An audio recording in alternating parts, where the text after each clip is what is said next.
ஐயங்காளி எத்தனை பேத்துக்கு இவரை தெரியும் தெரியல. ஆனா மாவீரன் ஐயங்காளின்னு தான் நம்ம வேடன் சொல்றாரு. அவர் இறந்து 84 வருஷம் ஆச்சுங்க. ஆனா அவரோட அதாவது 2வது தலைமுறைக்கு அவர் யாருன்னு தெரியல. மேபி ஒரு சிலருக்கு தெரிஞ்சிருக்கும், ஒரு சிலருக்கு தெரியாம இருக்கலாம். அவ்வளவு ஃபேமஸா கூட பேசப்படலை அப்படின்னு வேணா சொல்லலாம். மீண்டும் ஐயங்காளியை வேதியில் கொண்டு வந்து நிறுத்தி இருக்கிறார். வீதி இல்லைங்க, வேதினா மேடை, அதில் கூட நிறுத்தியிருக்காரு. அடுத்த வருஷமும் இதே மாதிரியான ஃபங்க்ஷன் நடக்கும். போன வருஷம் நடந்ததான்னு தெரியாது. அடுத்த வருஷம் இதை விட பயங்கரமா நீங்க வரணும் நம்ம மாவீரன் ஐயங்காளியை போற்றுவதற்கு. நான் வந்துடுவேன், ஒருவேளை நான் வரலைனாலும் நீங்கெல்லாம் வந்துடணும்.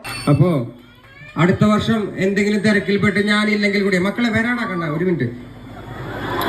അടുത്ത വർഷം ഞാനില്ലെങ്കിൽ കൂടി ഇതേ ജനത്തിരക്ക് ഇത്രയധികം ജനങ്ങൾ തന്നെ അടുത്ത വർഷവും മാവീരൻ അയ്യങ്കാളി